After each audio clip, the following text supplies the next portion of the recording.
Hello hi അസ്സലാമലൈക്കും നമസ്കാരം. ഇന്നത്തെ നോമ്പുതുറയുടെ താരമാണ് പൊൻകതിറിൻ്റെ റൈസ് പൗഡർ. പൊൻകതിറിൻ്റെ റൈസ് പൗഡർ കൊണ്ട് നല്ല സോഫ്റ്റായി ഇടിയപ്പം ഉണ്ടാക്കാമെന്ന് വെച്ചു. അപ്പം അതിനു വേണ്ടി കുറച്ച് ഇടിയപ്പം ഒരു പാത്രത്തിലേക്ക് ഒഴിച്ച് നല്ല തിളച്ച വെള്ളത്തിലാണ് പൊടിയെ കുഴച്ചെടുക്കുന്നത് കേട്ടോ. കുറച്ച് ഉപ്പ് ചേർത്ത വെള്ളമാണ്, നന്നായി കുഴച്ചെടുത്തു. നല്ല സോഫ്റ്റ് ഇടിയപ്പമായിരുന്നു കേട്ടോ. ഉണ്ടാക്കി കഴിഞ്ഞപ്പോൾ നല്ല സോഫ്റ്റ് ഇടിയപ്പമായിരുന്നു. പൊൻകതിറിൻ്റെ ഈ പൊടിയും കൊണ്ട് ഇടിയപ്പം ഉണ്ടാക്കി നല്ല സോഫ്റ്റാണ്. ഇടിയപ്പത്തിൻ്റെ മാവ് കുഴക്കുന്നതിനൊരു ചെറിയൊരു കുഞ്ഞിക്കൈ കണ്ടോ നിങ്ങളത് പാത്തു മാവിരുന്ന് കഴിക്കുകയാണ് കേട്ടോ. തിളച്ച വെള്ളത്തിൽ കുഴച്ച കാരണം കുഴപ്പമില്ലാന്ന് വിചാരിക്കുന്നു. പാത്തു അത് ഇരുന്ന് കഴിക്കുകയാണ്. പാത്തു ഉറങ്ങി എണീറ്റതാണ് കേട്ടോ.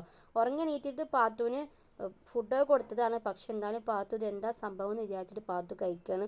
മാവ് നല്ല സോഫ്റ്റ് ആയതുകൊണ്ട് തന്നെ ഇടിയപ്പത്തിൻ്റെ അച്ചിൽ നിന്നും അതിനെ കറക്കിയെടുക്കാൻ വേഗം പറ്റിയിട്ടോ. ചിലത് നമ്മളെ മാവ് സോഫ്റ്റ് അല്ലെങ്കിൽ ഇടിയപ്പത്തിൻ്റെ അച്ചിൽ നിന്ന് കറക്കിയെടുക്കാൻ ഭയങ്കര ബുദ്ധിമുട്ടായിരിക്കും. ഇത് എനിക്ക് യാതൊരു ബുദ്ധിമുട്ടും തോന്നിയില്ല കേട്ടോ. പിന്നെ ഒരു കാര്യം പറയാൻ പറഞ്ഞു, ആരും സ്കിപ്പ് ചെയ്യരുത്. സ്കിപ്പ് ചെയ്യാതെ വീഡിയോ കാണാൻ ശ്രമിക്കണേ. പുതിയതായി വീഡിയോ കാണുന്ന കൂട്ടുകാരുണ്ടെങ്കിൽ ഒന്ന് സബ് ചെയ്യണേ. സബ് ചെയ്ത് വീഡിയോ കാണണേ. പിന്നെ വീഡിയോ കാണുന്നവർ ഒന്ന് ലൈക്ക് ചെയ്യണേ. നിങ്ങളുടെ ലൈക്ക് കൊണ്ട് എൻ്റെ മനസ്സിനൊരു സന്തോഷം കിട്ടും. അപ്പോൾ ലൈക്ക് ചെയ്യാൻ ആരും മറക്കരുത്. നല്ല സോഫ്റ്റ് ഇടിയപ്പം റെഡി ആയിട്ടോ. ഇടിയപ്പം റെഡി ആയപ്പോൾ തന്നെ പാത്തുവിനൊരു ഇടിയപ്പം കൊടുത്തു. പിന്നെ പണ്ടൊക്കെ ചെയ്തിരുന്ന പോലെ വാഴയുടെ ഇലയിലും കുറച്ച് നൂലപ്പം ഉണ്ടാക്കിയിട്ടോ. നല്ല സോഫ്റ്റ് ആയിരുന്നു കേട്ടോ. ശരിക്കും ഇതിലേക്ക് കുറച്ച് തേങ്ങയും പഞ്ചസാരയും തേങ്ങാപ്പാലൊക്കെ ഒഴിച്ച് കഴിക്കണം കേട്ടോ. തേങ്ങാപ്പാലും തേങ്ങയും ഒഴിച്ച് കഴിച്ചാൽ അത് നല്ല ടേസ്റ്റ് ആയിരിക്കും. നോമ്പായതുകൊണ്ട് ഞാൻ അതിലേക്ക് കുറച്ച് കറി ഉണ്ടാക്കാമെന്ന് വെച്ചു. ഞാനതൊക്കെ കറി ഉണ്ടാക്കിയത് ഗ്രീൻ പീസ് മസാലക്കറി ഉണ്ടാക്കിയത്. കുറച്ച് ഉരുളക്കിഴങ്ങും സബോളയും ഗ്രീൻ പീസൊക്കെ ഇട്ടിട്ട് മസാലക്കറിയാണ് ഉണ്ടാക്കിയത്.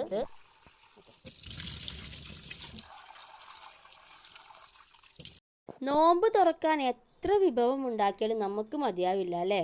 നോമ്പ് തുറന്നു കഴിഞ്ഞാലോ ഒരു ഗ്ലാസ് വെള്ളം ഒരു ഗ്ലാസ് ജ്യൂസും കുടിച്ചാൽ തന്നെ നമ്മുടെ വയറ് നിറഞ്ഞു കിട്ടും അല്ലേ. എല്ലാവർക്കും അങ്ങനെയാണ്. അപ്പം അങ്ങനെ ഞാൻ മസാലക്കറിയൊക്കെ വേഗം കുക്കറിൽ ഉണ്ടാക്കി. പിന്നെ സ്നാക്സ് ആയിട്ട് മുട്ട ബജി ഉണ്ടാക്കാമെന്ന് വെച്ചു. മുട്ട ബജി ഉണ്ടാക്കാൻ വേണ്ടി മുട്ട കൊണ്ടുവന്നപ്പോൾ തന്നെ പാത്തു അത് പിടിച്ചമർത്തിയിട്ടുണ്ടായിരുന്നു കേട്ടോ. അപ്പോൾ അങ്ങനെ ഒരു മുട്ട പൊട്ടിയിട്ടുണ്ടായിരുന്നു. പിന്നെ മുട്ട കൊണ്ടുവരുമ്പോൾ തന്നെ നന്നായിട്ട് അതിനെ കഴുകും കേട്ടോ. നന്നായിട്ട് കഴുകിയതിന് ശേഷം പിന്നെ അതിനെ കുക്കറിലിട്ടൊന്ന് വേവിച്ചു. കുക്കറിൽ ഒരു വിസിലടിക്കുമ്പോഴത്തേക്കും മുട്ട പുഴുങ്ങിയത് റെഡി ആവും കേട്ടോ. പിന്നെ അടുക്കളയിൽ നമ്മൾ എത്ര ചെയ്താലും തീരാത്തൊരു ജോലിയുണ്ട്, പാത്രം കഴുകലല്ലേ. നമ്മൾ അടുക്കളയിൽ എന്ത് ജോലി വേണമെങ്കിലും ചെയ്യും. അതൊക്കെ ചെയ്ത് കഴിയുമ്പോഴോ സിങ്കക്ക് നോക്കുമ്പോഴോ ചുറ്റിടി നോക്കുമ്പോഴോ നിറയെ പാത്രങ്ങളായിരിക്കും. അപ്പോൾ അതൊക്കെ ഒന്ന് ക്ലീൻ ആക്കിയാലേ ഒരു സമാധാനം കിട്ടുള്ളൂ. അപ്പോൾ അതൊക്കെ ഒന്ന് വൃത്തിയാക്കി എടുത്ത് വെച്ചു. പിന്നെ മുട്ട ബജിക്ക് വേണ്ടി കടലമാവും കുറച്ച് മൈദ ഇട്ട് കൊടുത്തിട്ടുള്ളൂ കേട്ടോ. കടലമാവാണ് കൂടുതൽ ഇട്ട് കൊടുത്തിട്ടുള്ളത്. പിന്നെ ഞാൻ അരച്ച് ചേർത്തിട്ടുള്ളത് വലിയ സബോളയുടെ ചെറിയൊരു പീസ് കേട്ടോ. ചെറിയൊരു പീസും കുറച്ച് ചെറിയ ജീരകവും പിന്നെ കുറച്ച് മുളക് പൊടി, കുറച്ച് മഞ്ഞൾപ്പൊടി, കുറച്ച് ഉപ്പ്. കായപ്പൊടി ഉണ്ടായിരുന്നില്ല. കായപ്പൊടി ഉണ്ടെങ്കിൽ കായപ്പൊടി ചേർത്ത് കൊടുക്കുക. നന്നായിട്ട് മിക്സ് ചെയ്തു കേട്ടോ. ബജിക്കുള്ള കോഴിമുട്ട ഇതുപോലെ നൂല് കൊണ്ട് കട്ട് ചെയ്യുകയാണെങ്കിൽ നല്ല കറക്റ്റായി കിട്ടും കേട്ടോ. പിന്നെ അത് മാവിൽ മുക്കിയിട്ട് അതിനെ വറുത്തെടുത്തു.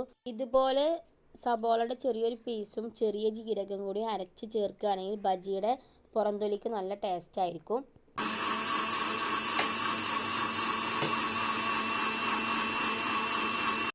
അങ്ങനെ നോമ്പ് തുറക്കാൻ ഏകദേശം ടൈമായിട്ടോ. അപ്പോഴത്തേക്കും നമ്മൾ നൂലപ്പവും മുട്ട ബജിയും പിന്നെ ഗ്രീൻ പീസ് മസാലക്കറിയും പിന്നെ ജ്യൂസും ഒക്കെ റെഡി ആയിട്ടോ. ഇതിൻ്റെ ഇടയിൽ പാത്തുവിന് വാശി പിടിച്ചതുകൊണ്ടാണ് പാത്തുവിനെ എടുത്തിട്ട് ഞാൻ നടന്നത് കേട്ടോ. പിന്നെ ലൈം ജ്യൂസ് അടിച്ച് വെച്ചിട്ടുണ്ടായിരുന്നു. ലൈം ജ്യൂസ് അടിക്കുന്ന ടൈമിൽ നമുക്കതിലേക്ക് ഇഞ്ചിയുടെ നീര് ഒഴിക്കാൻ പറ്റില്ല. നമ്മൾ കുടിക്കുന്ന ടൈമിൻ്റെ കുറച്ച് 5 മിനിറ്റ് മുമ്പേ ഉള്ളൂ ഇഞ്ചിയുടെ നീര് ഒഴിക്കാൻ പറ്റുള്ളൂ. ഇന്ന് പാത്തുവിനെ പുറത്തിറക്കിയിട്ടുണ്ടായിരുന്നില്ല കേട്ടോ. അപ്പോൾ സനമോളും പാത്തും കൂടിയും പുറത്ത് കുറച്ച് നേരം കളിക്കാമെന്ന് പറഞ്ഞിട്ട് അവരെ പുറത്തൊന്ന് വിട്ടതാണ്.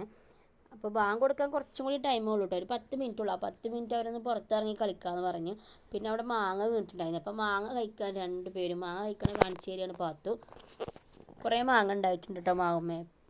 പാത്തു ജ്യൂസിൽ മധുരം ഉണ്ടോ നോക്കുകയാണേ. മധുരമില്ലാന്ന് പറഞ്ഞു. പിന്നെ പാത്തു ഞാൻ അറിയാതെ വീഡിയോ ഓണാക്കി എടുത്താൽ കേട്ടോ. അപ്പോൾ ഞാനത് ഡിലീറ്റ് ചെയ്തില്ല. അപ്പോൾ ഇതേ ബാങ്ക് കൊടുത്ത് എനിക്കാണെങ്കിൽ കുപ്പിയിലോ ഫ്ലാസ്കിലോ ഒക്കെ വെള്ളം കുടിച്ചാലുള്ളൂ ഒരാശ്വാസം കിട്ടുക. അപ്പോൾ അങ്ങനെ വെള്ളം കുടിച്ചു. സനമോൾക്ക് നോമ്പില്ല കേട്ടോ. സ്കൂളില്ലാത്ത ദിവസമുള്ളൂ സനമോളെ കൊണ്ട് നോമ്പ് എടുപ്പിക്കാറ്. സനമോൾ സാറ്റർഡേ സൺഡേ നോമ്പ് എടുത്തിട്ടുണ്ടായിരുന്നു. ഫസ്റ്റിൽ നോമ്പ് സനമോൾ എടുത്തിട്ടുണ്ടായിരുന്നു. ഞാൻ എന്ത് കഴിക്കുകയാണെങ്കിലും കുടിക്കുകയാണെങ്കിലും അതിൻ്റെ ഒരു പങ്ക് പാത്തുവിന് വേണം കേട്ടോ. പിന്നെ കുറച്ച് കഴിഞ്ഞപ്പോഴാണ് പാത്തുവിന് മനസ്സിലായത് പാത്തുവിനെ വീഡിയോയിൽ കാണുന്നില്ല എന്ന്. അപ്പോൾ പാത്തു എന്ത് ചെയ്തു, പാത്തു കസേരയുടെ മുകളിൽ കയറി പാത്തുവിനെ കാണില്ല എന്ന് പറയുന്നു കേട്ടോ. സനമോള് മുട്ട ബജി എടുക്കുന്നതിന് പാത്തു എനിക്ക് വേഗം ബജി എടുത്ത് തരികയായിരുന്നു കേട്ടോ. ചില നേരത്തെ അങ്ങനെയൊക്കെ ഒരു കുറുമ്പുകളാണ് പാത്തു.